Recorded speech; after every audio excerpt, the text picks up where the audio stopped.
Baik Bapak Ibu, tema kita ini memang tema yang jarang dibicarakan, diajarkan di kalangan umat selama ini. Tetapi kelas sekolah pemandu ini, kita sebagai pemandu yang seringkali juga ditanyai oleh warga, lingkungan, dan masyarakat di sekitar kita tentang pada umumnya kita sudah dikenal bahwa Gereja Katolik tidak mempunyai lembaga perceraian. Nah, apakah betul? Lalu kebanyakan dari kita menjawab, dalam perkawinan Katolik tidak mengenal perceraian, tetapi yang ada adalah pemutusan dan pembatalan. Lalu apa sebenarnya bedanya dengan cerai? Nah, ini yang seringkali kita juga kadang bingung. Maka baik, apa yang dimaksud dengan pembatalan perkawinan dan pemutusan, pemisahan. Jadi kita tidak ada istilah perceraian, tetapi pemisahan ataupun pembatalan. Jadi ini yang mau kita pelajari. Lalu lembaga peradilan gerejawi di dalam Gereja Katolik memang kita jarang kenal. Kalau ada pengadilan agama di setiap kabupaten ada. Tetapi pengadilan gerejawi itu hampir pasti Bapak Ibu jarang dengar dan tidak tahu tempatnya di mana. Nah, di Keuskupan Surabaya, peradilan gerejawi itu bisa terlaksana di beberapa tempat, misalnya di Kevikepan, di Blitar, atau di Madiun, atau di Blora, atau di Mojokerto, atau di Surabaya, dan itu jarang sekali diumumkan pada banyak orang. Karena memang supaya itu tidak menjadi batu sandungan atau merangsang orang untuk berpikiran ingin batal atau ingin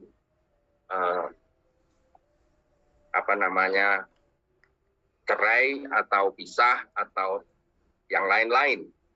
Karena Gereja Katolik itu bertujuan pertama-tama membela akan persatuan, kesatuan, kesetiaan, keberlangsungan, kelanggengan perkawinan itu sendiri yang diupayakan.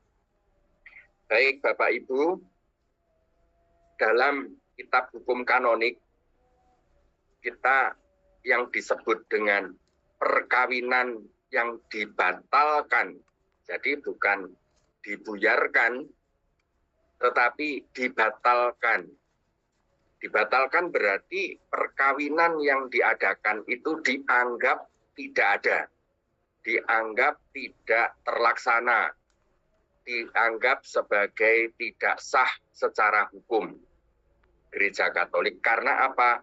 Karena ada bukti bahwa apa yang menjadi syarat sahnya perkawinan secara Katolik diketahui berikutnya bahwa itu tidak terpenuhi. Maka Gereja Katolik menarik kembali. Gereja Katolik menganggap bahwa perkawinan itu seakan-akan tidak pernah ada. Nah, di dalam pembatalan perkawinan itu dikenal dengan 3 istilah. Pertama, pernyataan bahwa perkawinan itu tidak sah. Ini yang disebut dengan proses anulasi. Sehingga itu dibatalkan.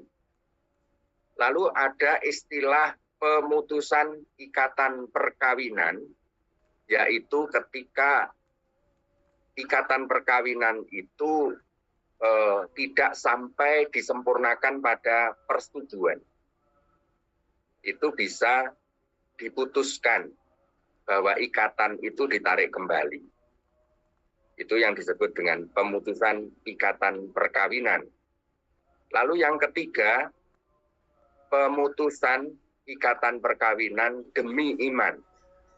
Ini yang disebut dengan favorem fidei, in favorem fidei itu adalah demi iman, sehingga Gereja Katolik peradilannya itu mengesahkan putusnya ikatan perkawinan sebelumnya, karena perkawinan sebelumnya itu dengan orang yang tidak dibaptis secara Katolik, tetapi dia melaporkan dan bisa dibuktikan bahwa sudah tidak mungkin lagi dipersatukan keluarganya itu, lalu dia akan menikah dengan orang yang Katolik. Jadi si pihak Katolik akan menikah dengan orang Katolik. Nah, perkawinan sebelumnya dia tidak Katolik, orangnya pasangannya tidak Katolik. Nah, gereja menganggap ikatan perkawinan itu secara hukum sebelumnya, perkawinan yang diadakan sebelumnya itu bisa diputus. Sehingga gereja bisa mengesahkan perkawinan yang kedua karena demi imannya, karena akan menyelamatkan iman, menikah dengan orang yang seiman. Itu yang ketiga. Baik, mari kita lihat 3 alasan mendasar bahwa perkawinan itu bisa dibatalkan. Artinya, proses perkawinannya berjalan seperti biasa, tetapi di dalam perjalanannya, hakim menemukan bahwa ada halangan yang mencukupi untuk menggagalkan itu. Halangan perkawinan yang sungguh-sungguh fatal. Halangan perkawinan yang sungguh-sungguh disebutkan, ada 12 halangan yang oleh Gereja Katolik dinyatakan sebagai halangan perkawinan. Nah, bisa saja pada waktu kanonik tidak jujur. Bisa saja dia membohongi romo yang atau petugas sekretariat paroki atau romo atau orang pihak-pihak yang memproses perkawinan itu. Jadi ada yang tidak disampaikan yang sebenarnya. Lalu kasus karena cacat atau ketiadaan tata peneguhan kanonik. Jadi perkawinan sebelumnya itu adalah tidak ada forma kanonika, tidak ada pelaksanaan janji satu sama lain itu. Tidak ada kebebasan di dalam membuat kesepakatan. Jadi di situ perkawinan itu akan lebih mudah oleh hakim untuk dibatalkan perkawinannya. Lalu juga kasus karena cacat dalam kesepakatan perkawinan itu sendiri. Jadi dalam rumusan kesepakatan perkawinan itu mengalami kecacatan, ada ketidaklengkapan atau kesalahan atau tiadanya syarat yang memenuhi kesepakatan perkawinan. Baik. Tapi prinsip yang harus kita ketahui lebih dulu Bapak Ibu. Jadi pelajaran malam ini itu bukan maksudnya memberi kesempatan dan peluang kepada Bapak Ibu dan kepada umat. Loh, ini loh ning Gereja Katolik ono kesempatan loh, peluang loh. Terus lalu hanya masalah perkara sepele, gegeran dan sebagainya. Mengajukan ke tribunal, wes dan dibatalkan. Atau orang tua yang tidak setuju dengan mantunya lalu mendesak anaknya untuk datang kepada tribunal dan sebagainya. Bukan.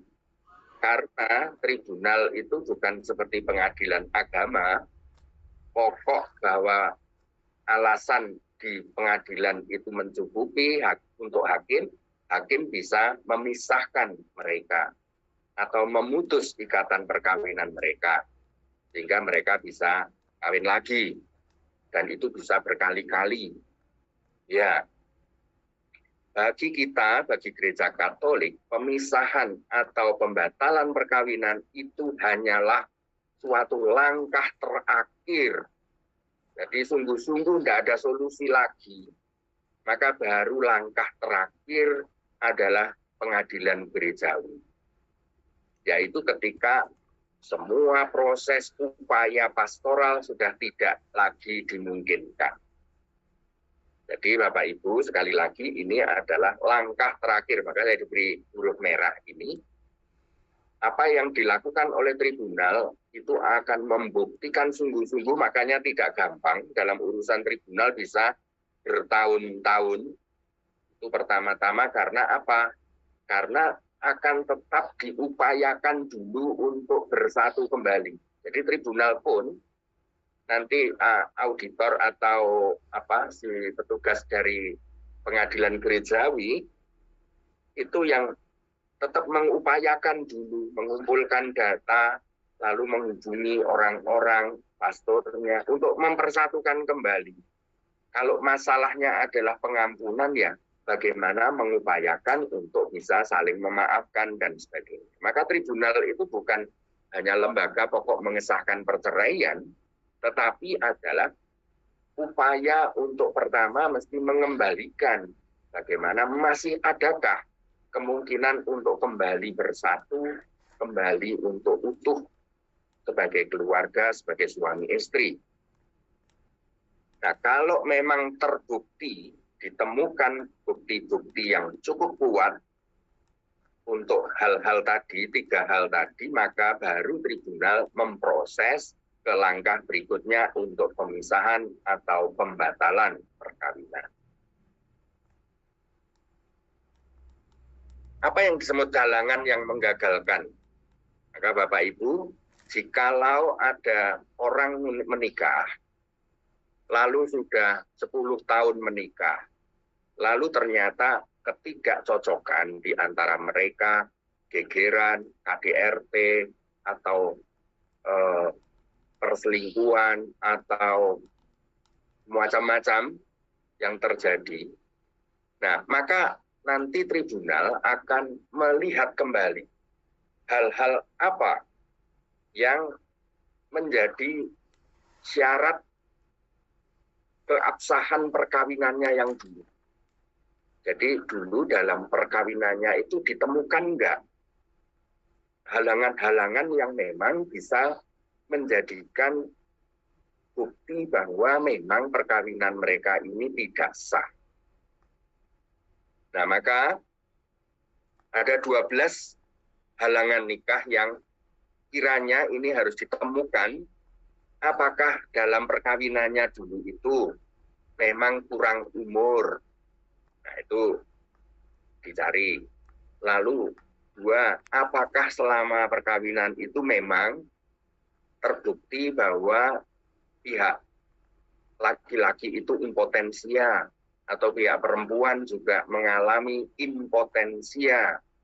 Impotensia artinya secara netral itu adalah ketidakmampuan untuk nantinya bereproduksi. 3, apakah ternyata ada ikatan perkawinan sebelumnya lagi? Lalu, apakah di antara mereka itu memang beda agamanya?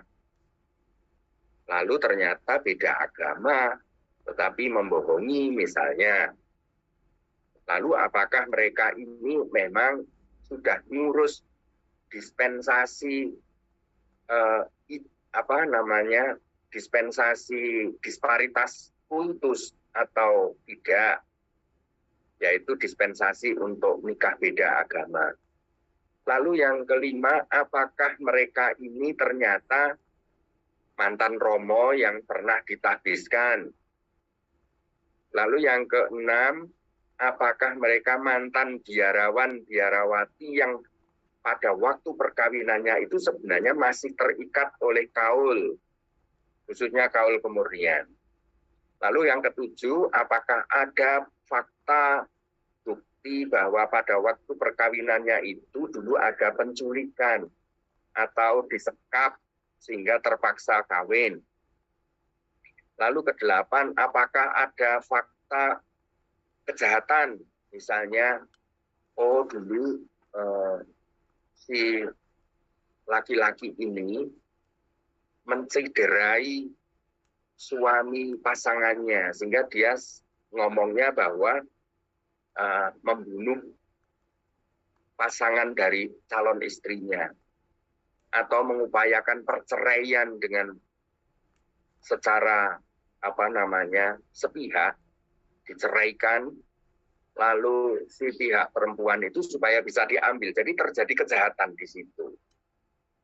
Lalu apakah di antara keduanya itu ada hubungan darah sebagai saudara, ataukah ada hubungan semenda? Semenda itu yang kemarin kita pelajari, hubungan yang seduluran, misalnya dengan paman atau anak-anaknya tante. Lalu apakah memang ada kelayakan publik bahwa pada waktu itu ternyata secara publik pun tidak layak hubungan mereka ini? Ataukah bahwa pasangannya ini dulu adalah adopsinya atau anak angkatnya dan sebagainya. Nah, itu adalah yang perlu dibuktikan, dicari oleh auditor, oleh pihak auditornya di tribunal untuk menemukan apakah ini bukti. Nah, terkait dengan bukti itu perlu ada saksi, ada kesaksian, lalu bukti-bukti yang sungguh menguatkan adanya 12 halangan. Lalu cacat dalam tata peneguhan kanonik. Jika sama sekali tidak ada tata peneguhan kanonik. Jadi dulu perkawinannya itu ternyata ya meskipun perkawinan salah satu atau dua-duanya Katolik, pokoknya disahkan oleh pendeta, didoakan misalnya. Atau ya minta tolong prodiakon atau apa gitu misalnya. Pokoknya doakan kami ya. Nah, bagi gereja Katolik memang perkawinan yang dulu itu karena tidak memenuhi tata peneguhan Katolik, maka dianggap bukanlah suatu perkawinan Katolik. Karena dilaksanakan secara tidak sah. Ya. Lalu yang berikutnya, perkawinan yang tidak disempurnakan dengan persetujuan antara orang-orang yang telah dibaptis itu, atau antara pihak dibaptis dengan pihak yang belum baptis, itu memang itu hanya kalau diputus oleh paus, itu pun dengan alasan yang wajar. Jadi kalau itu yang namanya ratum et consumatum, jadi tata peneguhannya itu sah, tetapi misalnya belum sampai kepada persetujuan. Tetapi kalau sudah tata peneguhannya sah, lalu sudah bersetuju, maka itu yang tribunalnya hanya di tingkat paus. Jadi seperti Romo yang sudah tabisan, itu yang bisa memutus ya paus. Demikian juga kalau orang Katolik sama-sama Katolik atau bahkan dengan orang yang pihak non-Katolik pun karena sudah dapat dispensasi atau dapat izin, lalu mereka ini ngurus pembatalan perkawinan, itu gereja keuskupan ini nggak berdaya, nggak bisa. Maka itu mengajukannya adalah kepada paus. Jadi betapa gereja Katolik itu memang mempersulit untuk supaya orang yang menikah itu sungguh-sungguh dipikirkan, disiapkan dengan baik, dikenali satu sama lain dengan baik. Maka tata peneguhan kanonik, yaitu yang dilaksanakan dalam liturgi perkawinan itu, di mana dua orang saling mengatakan janji setia seumur hidup itu yang menandakan itu sah. Nah, kalau sudah diadakan itu, tetapi mau cerai, meskipun dia sudah ke pengadilan negeri lalu cerai, tapi gereja tidak mampu untuk menceraikan. Itu hanya paus yang berwenang.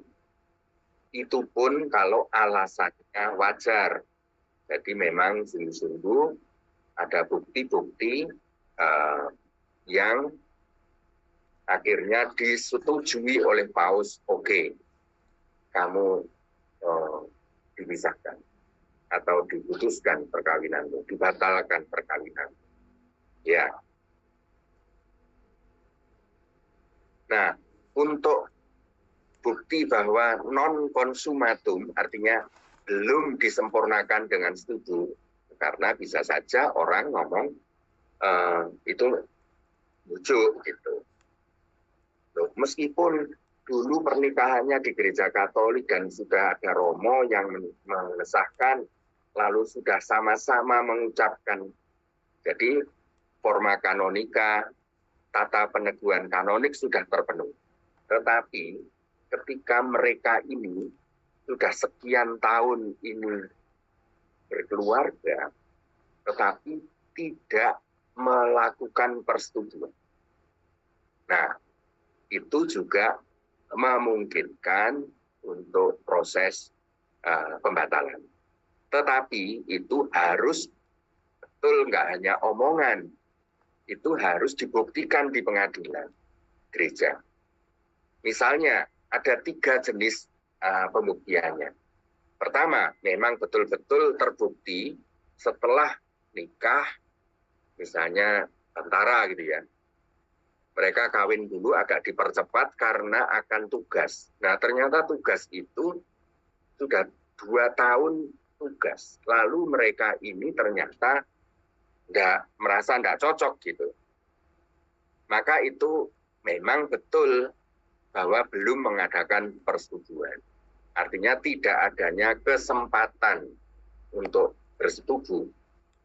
Lalu yang kedua, dengan saksi ahli tenaga medis, itu bisa dibuktikan secara fisik misalnya. Loh, ternyata secara fisik oleh dokter bisa dibuktikan masih perawan misalnya.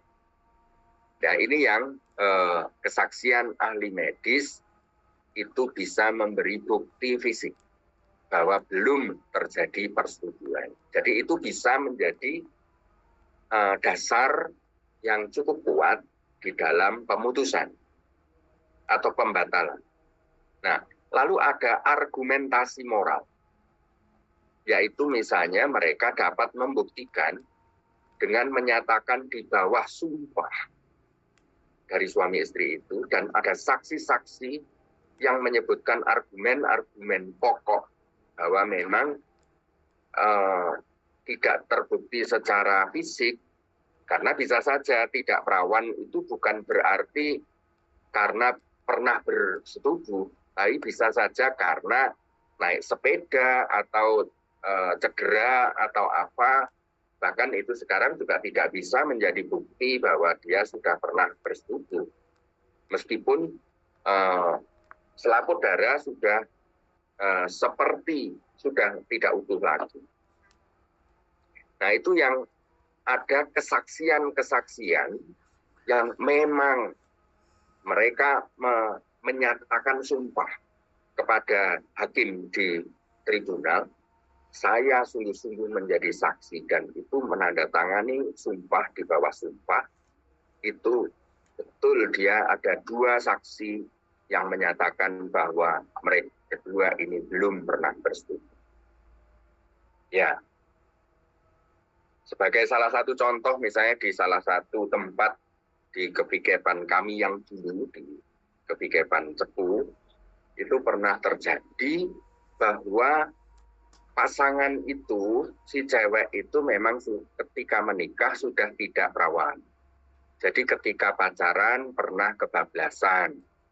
Maka secara bukti fisik ketika menikah, mereka mengatakan bahwa kami belum pernah berhubungan intim. Lalu buktinya nggak perawan. Nah, itu bukan berarti bahwa nggak perawan itu karena karena berhubungan dengan suaminya. Tetapi ada pembuktian yang lain bahwa ternyata si laki-laki itu ternyata ketika kanonik tidak ngomong. Ternyata dia itu punya kecenderungan seksual bahwa dia tertarik dan bisa bernafsu, bisa terangsang kalau dengan sesama jenis. Maka ketika dia meskipun setiap malam tidur satu tempat tidur, tetapi dia tidak pernah bisa ereksi dengan istrinya. Makanya, dan itu bisa ternyata atas kesaksian suami akhirnya mengaku bahwa dia tidak bisa terangsang dengan tidak bisa bergairah dengan lawan jenis. Nah, itu juga bukti-bukti bahwa yang menyatakan itu non-konsumatum. Artinya belum tersempurnakan perkawinan itu dengan persetujuan. Ya. Yang ketiga,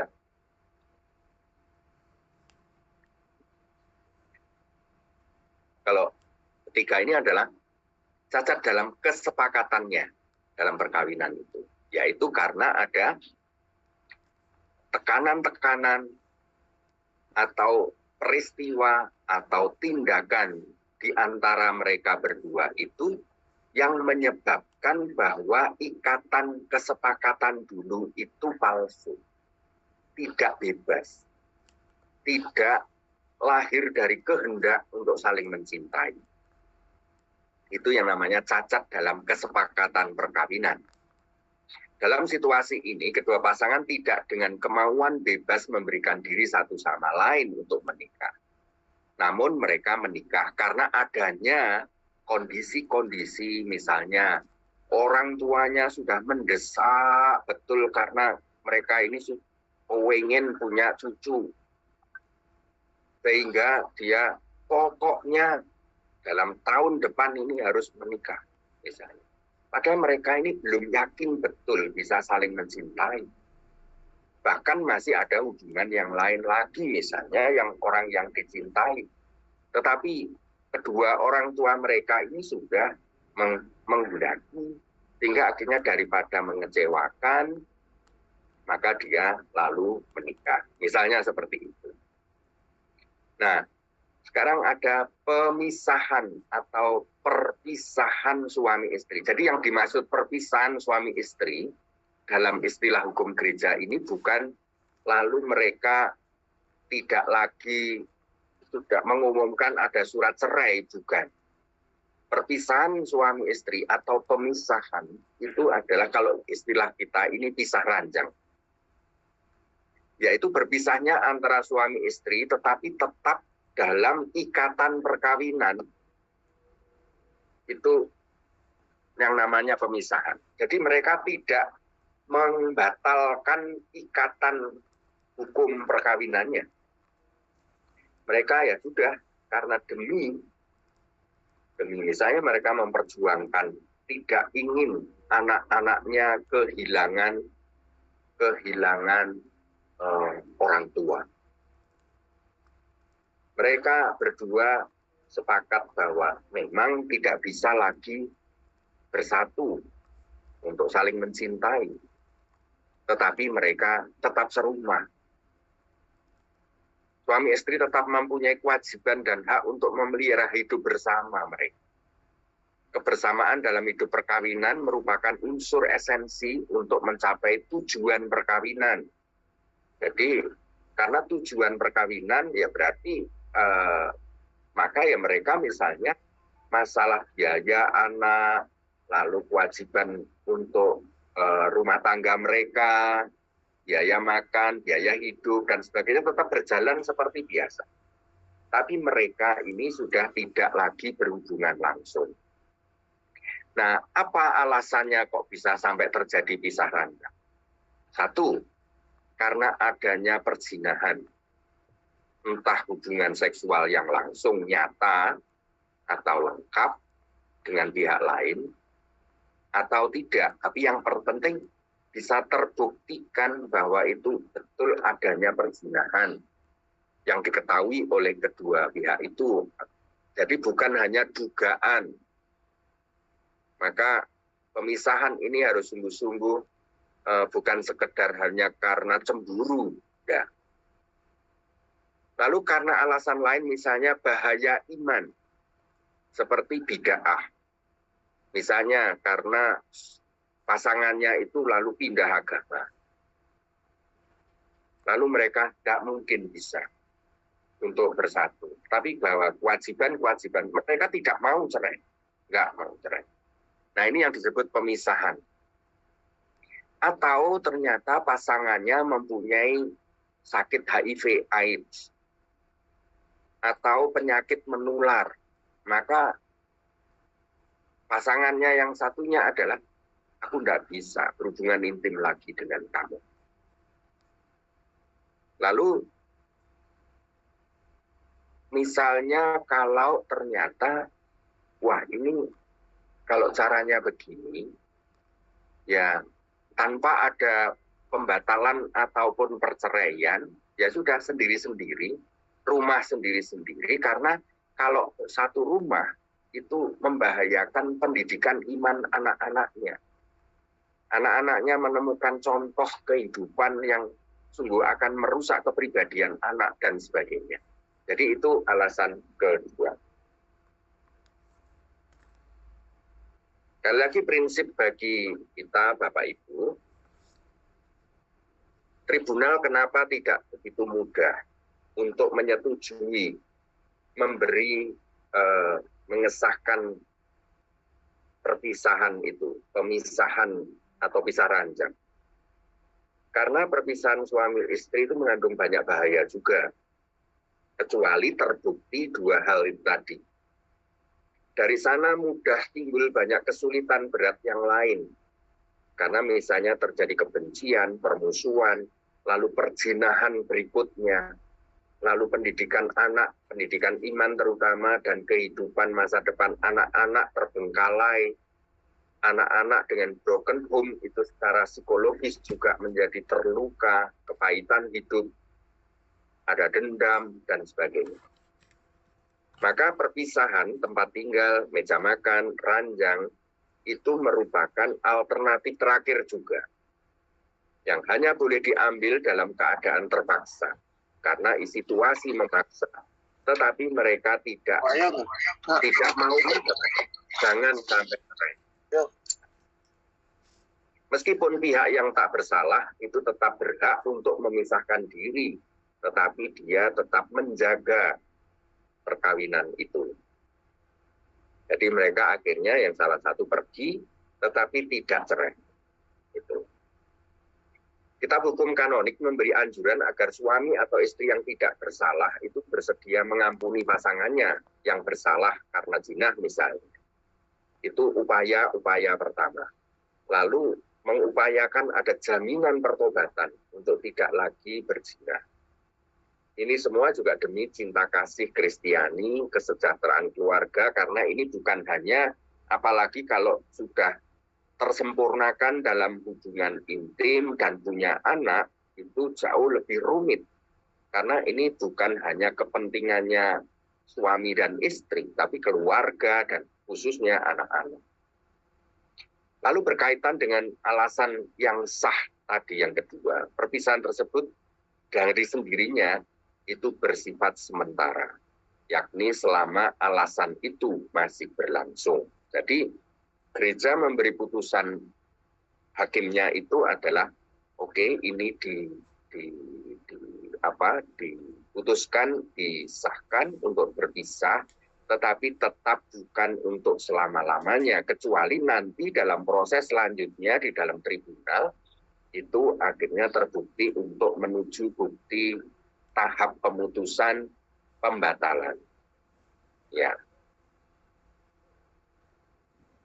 Sekarang pemutusan perkawinan. Bahwa prinsip umumnya perkawinan yang ratum et consumatum, artinya yang tata peneguhan kanonik terpenuhi secara sah dan telah disempurnakan dengan persetujuan atau konsumatum, tidak bisa diputuskan oleh kuasa manapun dan atas alasan apapun kecuali oleh kematian. Itu prinsip yang pertama. Makanya nggak mungkin uskup bisa menuruti itu. Maka kalau memang sungguh-sungguh nggak mungkin untuk hidup bersatu lagi, pengajuannya itu keputusan tribunalnya tingkat kepausan. Semua perkawinan lain bisa diputus oleh otoritas gereja yang berwenang sesuai dengan ketentuan hukum. Jadi kalau ada alasan-alasan penyebab-penyebab yang lain, misalnya karena itu tadi ratum non consumatum, misalnya karena belum bersetubuh, atau terbukti bahwa ratumnya itu forma kanonika, tata peneguhan kanonik cacat, misalnya, itu gereja mempunyai wewenang, diberi wewenang untuk memutus perkawinan. Ya. Nah, sekarang yang jenis pertama, pemutusan yang pertama itu pemutusan demi iman, yang disebut dengan privilegi Paulinum. Privilegium Paulinum. Jadi suatu kebaikan gereja untuk mengesahkan perkawinan yang kedua karena demi iman, seperti yang dikatakan oleh Paulus pada suratnya Jemaat Korintus bab 7 ayat 12-16. Saya bacakan. Kepada orang-orang lain, aku, ini penting sekali. Sekali lagi, ini bukan Yesus yang ngomong. Paulus jujur, ini aku, bukan Tuhan.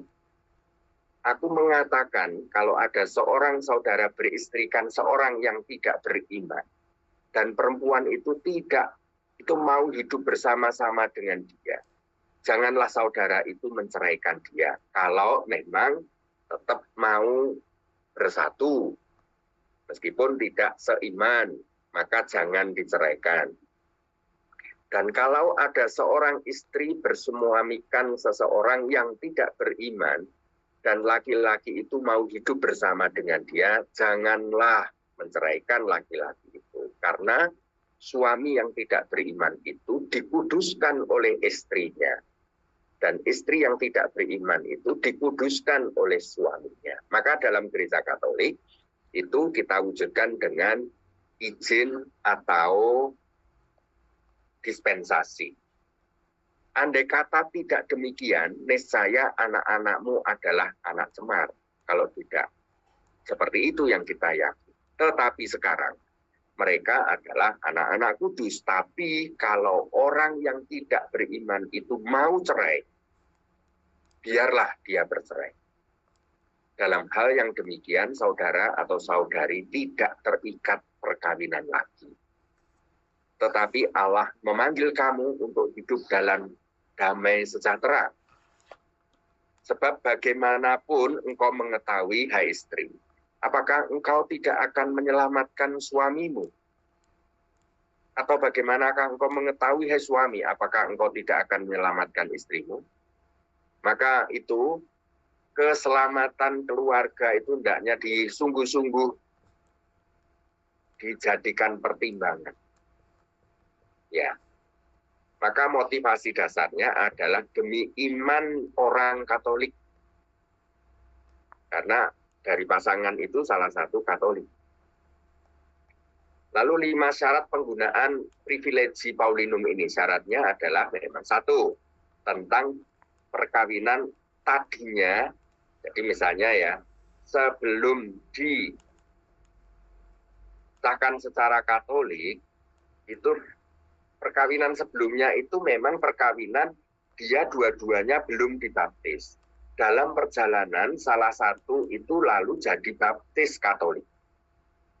Lalu dalam perjalanan waktu setelah baptis ternyata dia disingkirkan dari keluarga karena keluarganya itu sangat radikal, misalnya itu najis, lalu tidak semupim, lalu sungguh-sungguh akan membawa ke neraka dan sebagainya, sehingga dan ketika istrinya atau suaminya yang tidak menjadi Katolik itu meyakini betul dan tidak mau lagi hidup bersama dia. Itu salah satu. Maka itu bisa mengajukan privilegium Paulinum. Atau pihak yang tidak baptis ini pergi dari dia. Lalu atau jawaban negatif atas interpelasi pada pihak tak baptis. Jadi ketika diinterpelasi, jadi ada namanya interpelasi Bapak Ibu, interpelasi itu ada dua, interpelasi umum, interpelasi formal, itu adalah pastor paroki mengundang pihak yang tidak Katolik itu untuk memang apakah kamu sungguh-sungguh akan mau cerai dengan pasanganmu. Apakah kamu itu dipaksa oleh pihak yang Katolik ini untuk ditinggalkan? Kalau ternyata yang pihak Katolik, yang pihak non-Katolik tadi ngomong, saya ini sebenarnya suami saya ini menjadi Katolik tidak apa-apa. Saya akan tetap setia dengan suami saya ini. Saya sangat menghormati kekatolikan suami saya. Hanya suami saya ini selingkuh dan padahal saya mau memaafkan dan mau hidup satu keluarga dengan dia. Maka gereja langsung itu nggak bisa melaksanakan privilegium Paulinum, nggak bisa. Kecuali bahwa interpelasi ini sungguh-sungguh tidak berguna, tidak ada efeknya apapun. Jadi sudah ditanyai-tanyai, ternyata pihak yang non-Katolik itu sudah punya rencana, misalnya saya juga mau kawin, ya, misalnya kayak gitu. Nah, maka itu privilegium Paulinum itu bisa dilanjutkan. Dan syarat yang penting bahwa pihak Katolik itu akan menikah dengan orang Katolik atau katekumen. Maka Bapak Ibu kalau mau mengajukan pemutusan demi iman, privilegium Paulinum, itu syaratnya yaitu akan menikah, jadi memutuskan ikatan perkawinan sebelumnya karena pasangannya tidak Katolik. Dan dia akan menikah dengan orang yang Katolik. Itu yang disebut privilegium Paulinum. Jadi kalau nikah lagi tapi dengan tidak Katolik ya sama aja, tidak bisa melakukan privilegium Paulinum. Maka itu nanti dengan jalur yang berbeda. Kecuali ada alasan-alasan yang sungguh-sungguh bahwa calonnya nanti akan bersedia untuk mendidik anak-anaknya secara Katolik dan sebagainya. Ya. Sekarang pemutusan demi iman pasangan poligami yang bertobat. Itu yang disebut privilegium pianum. Jadi motivasi dasarnya demi iman pihak poligami yang dibaptis Katolik maka diputuskanlah dengan istri-istrinya yang lain. Itu yang dialami oleh kakek saya. Kakek saya dulu tidak Katolik. Dia Islam kebatinan, jadi orang kebatinan, istrinya 4. Jadi lalu pada saat usia sudah tua, dia itu minta dibaptis secara Katolik. Jadi pada waktu itu minta baptis secara Katolik dan pengen nanti mati sebagai orang Katolik.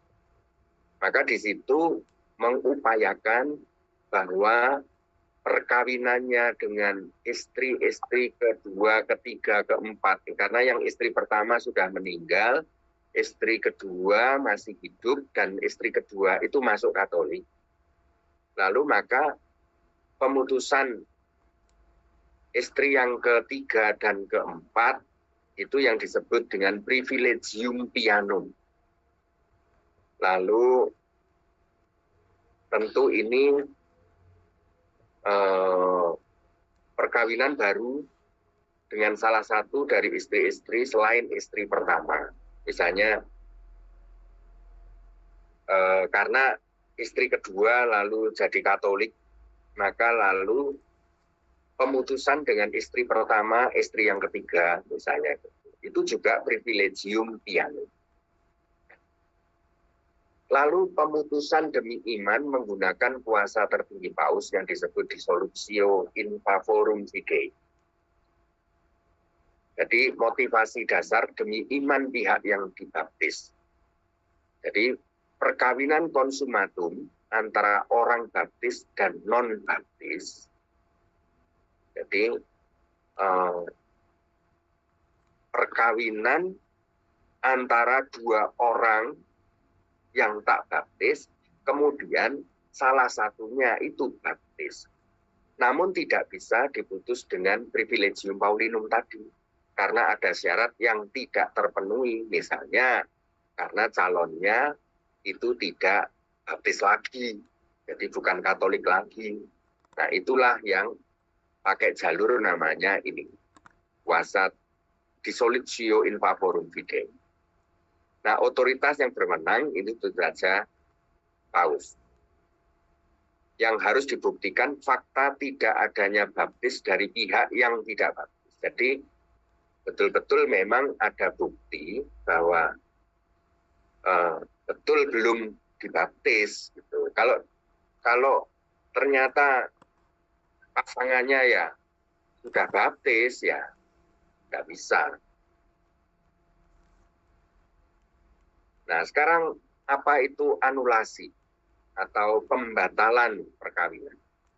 Anulasi perkawinan itu bukan memutus ikatan atau menceraikan perkawinan secara hukum, namun membatalkan demi hukum, atau istilahnya dalam hukum biasa itu batal demi hukum.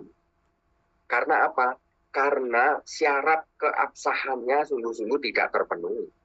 Jadi terbukti sesudah menikah, terbukti bahwa perkawinannya tidak sah. Nah, tribunal itu adalah membuktikan bahwa betul-betul perkawinan itu tidak sah. Jadi pembatalan dilakukan dengan menyatakan bahwa sesungguhnya terbukti dari semula tidak pernah ada ikatan perkawinan. Jadi proses anulasi itu adalah mau memberitahukan secara hukum bahwa perkawinan yang telah kamu jalankan yang lalu itu tidak pernah ada, tidak sah perkawinan yang lalu itu. Nah, anulasi perkawinan juga merupakan kepedulian pastor. Jadi ini salah satu bentuk cinta kasih gereja kepada pihak yang dirugikan karena ikatan perkawinan yang tidak sah. Maka gereja bermurah hati untuk membantu pasangan itu yang memang tidak sah. Dulu itu ada sesuatu yang menyebabkan tidak sah. Ada halangan yang menyebabkan tidak sah. Nah, tujuan dari putusan anulasi itu pertama-tama menjaga martabat suci perkawinan. Perkawinan yang terbukti tidak sah, selain tidak efektif daya ikatnya, karena sakramen sungguh-sungguh hampa, kosong. Karena perkawinannya itu tidak sah. Itu menurunkan martabat dan kesucian perkawinan itu sendiri. Ya seperti halnya imamat, ternyata itu tidak sah pada waktu tabisan. Ya berarti dia imamatnya itu juga bisa dibatalkan.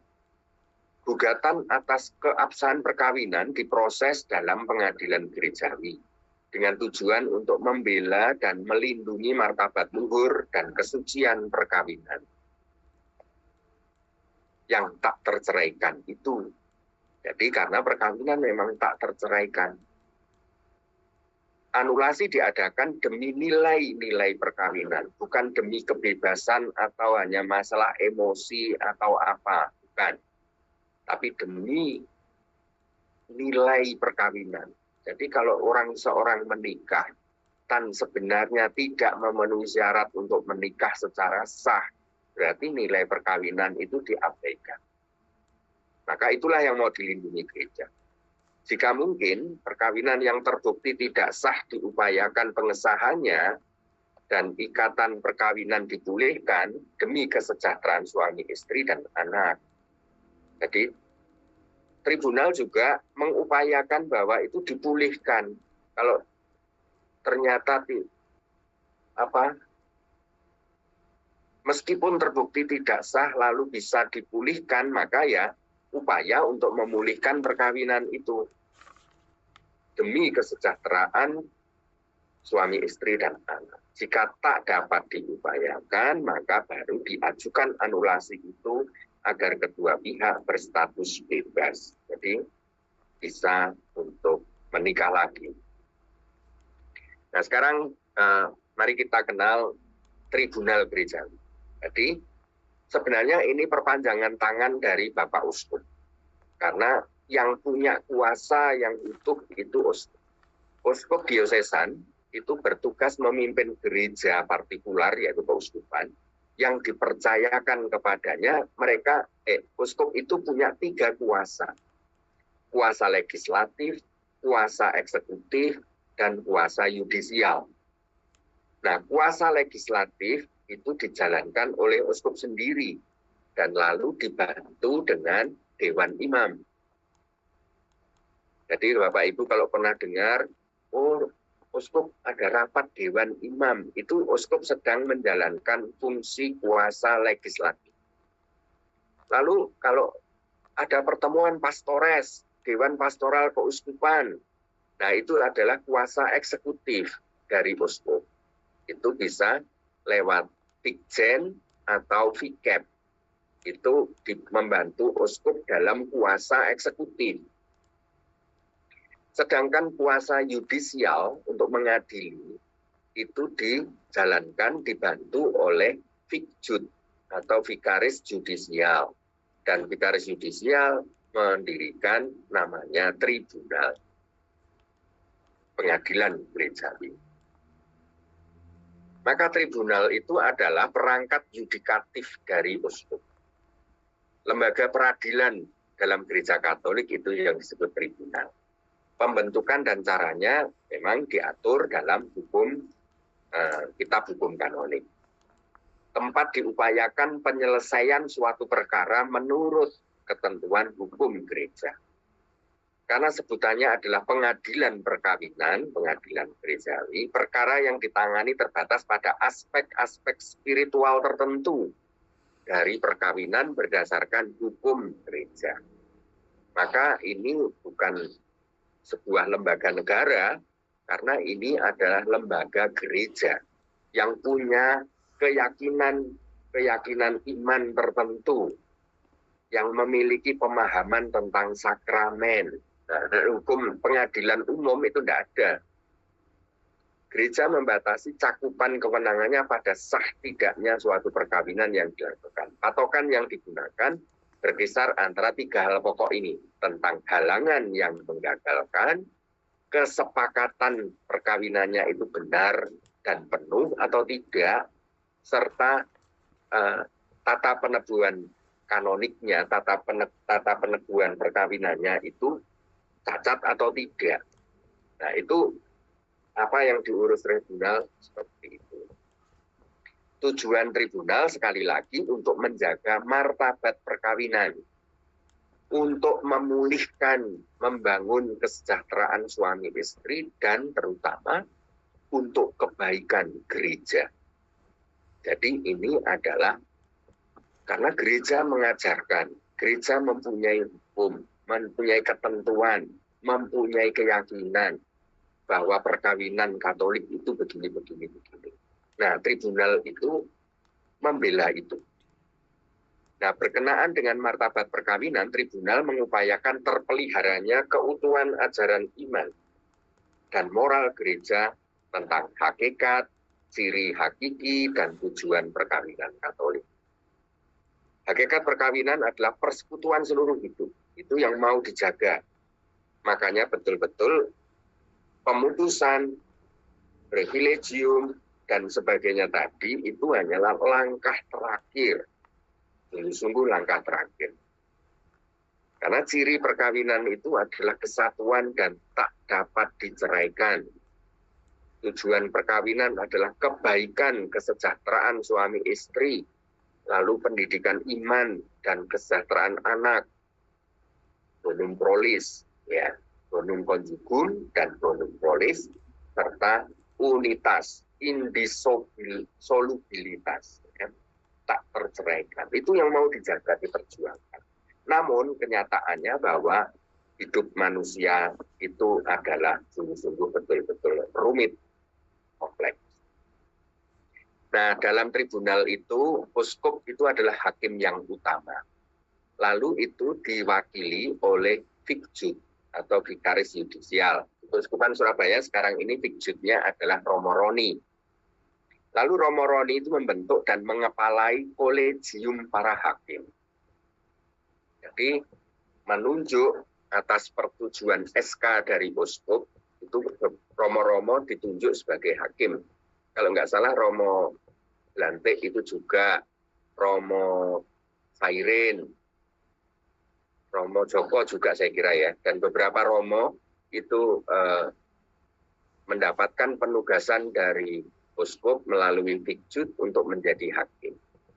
Nah, maka unsur tribunal itu ada hakim, ya jadi untuk memimpin proses peradilannya sampai kepada keputusan.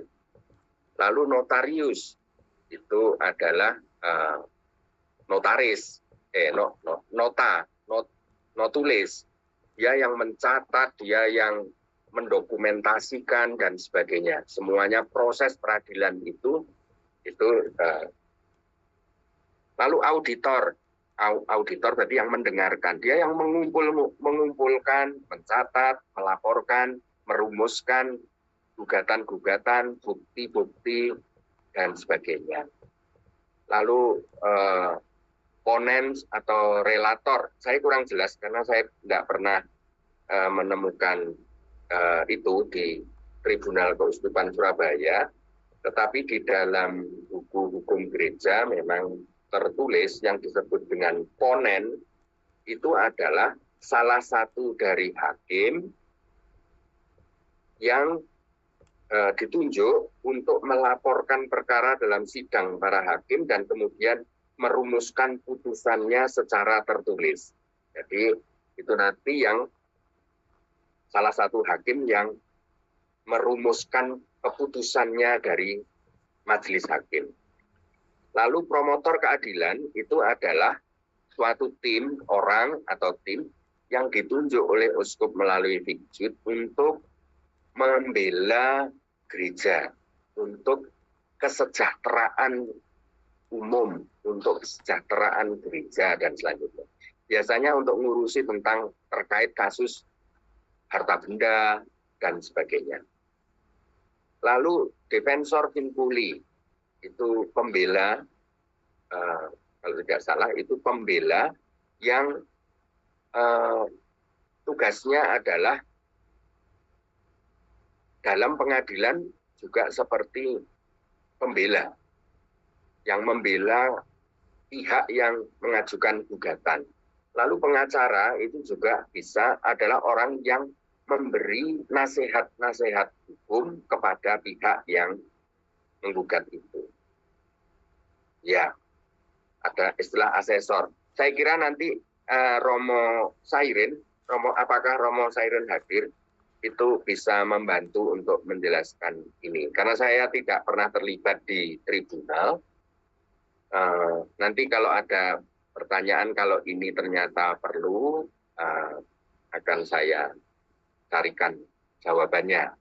Tapi yang jelas bahwa tribunal itu ya perjalanan sidang-sidangnya ya seperti di pengadilan itu. Ada hakim, ada yang promotor keadilan atau yang menuntut, ada auditor, ada yang mengumpulkan bukti-bukti dan sebagainya, ada yang membela, ada yang menggugat, itu kira-kira. Demikian Bapak Ibu sekalian. Atau tentang tribunal, Romo Sairin bisa sempat sebentar untuk menambahkan penjelasan tentang tribunal. Dalam tribunal ada istilah anulasi dan disolusi. Jadi anulasi itu pembatalan atau kebatalan, menyatakan batal. Lalu disolusi itu memang pemutusan. Disolusi tadi sudah dijelaskan, yaitu privilegi Paulinum. Itu yang umum itu ada dua macam tadi. Jadi kalau ada orang yang tidak dibaptis, itu saja gampangannya, infidels itu tidak dibaptis, mereka poligami. Kalau salah satu itu baptis, maka dia harus memilih salah satu pasangannya itu tanpa interpelasi. Lalu yang kedua, kalau misalnya ada suami istri infidels, itu sah menurut agamanya. Katakanlah misalnya Islam bisa di KUA, cerai. Lalu salah satu ini mau menikah dengan orang Katolik, maka caranya adalah harus mau dibaptis.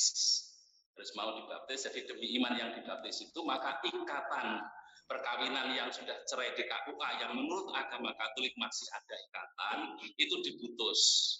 Lalu di samping dibaptis ada interpelasi. Interpelasi itu memanggil pasangan yang dulu apakah masih mau rujuk atau tidak. Tuh, tapi kalau tidak mungkin misalnya pasangannya sudah nikah, sudah punya anak dan sebagainya, itu bisa dimintai dispensasi dari interpelasi. Itu. Lalu sekarang kalau tidak mau dibaptis bagaimana? Jadi ada orang yang agama bukan Katolik itu tadi yang tidak dibaptis, pisah lalu mau menikah dengan orang Katolik tapi tidak mau dibaptis. Maka caranya adalah menempuh dengan memohon kemurahan paus. Jadi favorem fidei. Ini Romo Catur dari Kusuan Malang sudah 6 kali dikabulkan. Jadi, orang yang tidak mau dibaptis kemudian menikah dengan Katolik. Yaitu disolusi namanya, memang diputus seperti itu.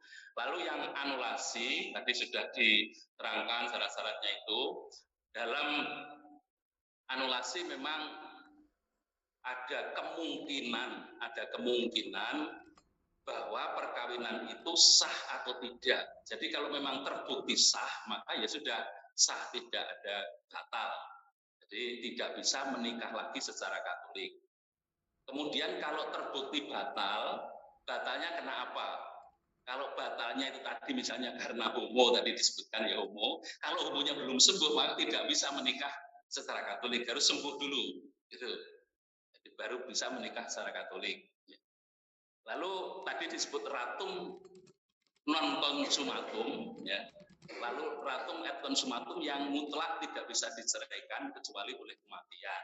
Tetapi sebetulnya perkawinan yang bukan ratum, bukan kedua-duanya dibaptis, misalnya orang Katolik dengan orang yang non Katolik, Hindu atau Buddha atau Islam yang mendapatkan dispensasi dan kemudian mereka pisah dan setelah mengajukan ke tribunal terbukti sah, ya sudah sah. Ini siapapun tidak bisa memutuskan juga kecuali oleh kematian. Itu saya kira yang ingin saya tambahkan. Lalu dari selama ini yang banyak menjadi alasan batalnya perkawinan, tadi dari kesepakatan nikah itu, syaratnya kesepakatan itu kan memang harus verus, jadi benar-benar mau menikah. Lalu kemudian yang kedua itu plenus, memang sungguh sudah mantap, tidak ragu-ragu. Dan yang ketiga itu liber, kemauannya sendiri bukan dari orang lain. Ini yang sering terjadi karena dipaksa oleh calon mertua, karena hamil dulu, atau karena simulasi. Tadi kalau terbukti ratum non consumatum, tapi karena homo tadi biasanya tidak ditempuh ke Roma untuk pisahnya, tapi diselesaikan di tribunal karena itu pasti ada simulasi. Jadi orang yang homo itu mau menikah itu pasti bukan tujuannya untuk menikah, biasanya untuk mencari status karena gagah, tinggi, berkumis, ternyata homo. Nah, itu kalau tidak menikah kan dilihat masyarakat enak, ya. Jadi ada hal-hal yang memang harus diselesaikan di sini. Biasanya kalau tidak harus sampai ke Roma, itu masih diusahakan di sini bisa diselesaikan. Jelaskan Romo, yang pertama simulasi. Simulasi itu yang dimaksud simulasi itu apa? Lalu yang kedua unsur-unsur proses dalam peradilan anulasi itu kayak apa gitu? Oh ya, baik. Jadi simulasi itu berarti orang itu menikah tetapi dia mengecualikan entah itu perkawinan itu sendiri atau salah satu unsur hakiki perkawinan. Jadi misalnya dia yaitu tadi dia menikah hanya karena status, itu berarti sebetulnya dia mengecualikan perkawinan itu sendiri, simulasi total namanya. Lalu kalau dia menikah tetapi dalam dirinya juga masih punya pikiran, meskipun saya menikah tapi saya toh masih bisa punya relasi dengan orang lain itu tadi, lalu terjadi persinahan tadi. Nah, itu biasanya simulasi parsial. Jadi yang unitasnya itu dia kecualikan. Dia mau indisolubilitas tapi unitasnya dikecualikan. Dia terus mengadakan hubungan relasi sejak awal perkawinan sampai akhir, sampai dia pisah itu tetap misalnya menjalin hubungan dengan pihak lain. Ya, itu seperti itu, simulasi antara lain contohnya seperti itu. Ya. Kemudian prosesnya, jadi seorang yang mau mengajukan ke tribunal itu memang harus sudah pisah sipil kalau memang sudah diurus sipil. Ada yang belum mengurus sipil itu langsung, tapi kalau sudah mengurus sipil harus diurus sipilnya dulu. Setelah itu yang mau mengajukan anulasi itu disebut pemohon, yang dalam sidang pengadilan disebut penggugat. Kemudian tergugat di sini pakai istilah pemohon dan responden. Pemohon ini diminta untuk mengajukan anulasi dengan menceritakan mulai dari kenal pertama itu sampai pacaran, kemudian memutuskan untuk menikah, lalu perjalanan menikah dari awal sampai akhirnya pisah, itu disuruh menceritakan semua. Itu namanya itu libellus, pengajuan untuk mohon anulasi. Tapi yang saya sebutkan itu disebut libellus. Nah, kalau libellus ini sudah ditetapkan oleh tribunal, sudah ia diterima, maka kemudian tribunal menetapkan supaya yang mengajukan ini melengkapi dengan saksi-saksi yang tahu tentang permasalahan mulai dari kenal itu sampai dia pisah. Jadi ini bukan saksi waktu dia menikah, bukan. Tapi kalau yang waktu dia menikah tahu ya tidak apa-apa dijadikan saksi. Jadi ini saksi ini harus tahu, mungkin teman sekolah atau waktu saya di salah satu karaoke itu malah supirnya yang tahu banyak mulai dari pacaran sampai pisah gitu. Jadi siapa saja boleh, biasanya yang diminta dulu itu 4, 2 itu dari keluarga, entah itu orang tua, saudara, lalu yang 2 itu saksi netral, itu dari pemohon. Dari responden itu juga akan diundang ke sidang, akan dipanggil, tetapi seandainya sudah dipanggil 3 kali itu tidak mau datang, maka tetap proses berjalan terus. Proses berjalan terus sidangnya. Dan diharapkan juga di samping responden itu, responden juga punya saksi dari responden, supaya ada perimbangan untuk pertimbangan hakim nanti untuk memutuskan batal atau tidak. Nah, di sini saya sebetulnya adalah defensor Bintuli, saya yang membela ikatan itu, saya bukan hakim. Jadi saya malah yang membela ikatan. Saya kemudian yang kelompok Madiun itu Romo Joko Sulistyo. Kemudian yang di Blitar ini saya dengan Romo Marcel yang defensor Bintuli, yang di Surabaya kelihatannya Romo Frans mungkin yang sekarang diminta untuk bantu. Ya, itu Romo Didi. Ya, terima kasih. Jadi seperti proses libellus itu proses seperti sampai ke tahap P21 kalau di undang-undang proses peradilan di perdata atau pidana itu yang disebut dengan P21 itu ketika libellusnya mulai diterima oleh hakim untuk ditindaklanjuti, ya, sampai lalu untuk membawa saksi. Baik, begitu.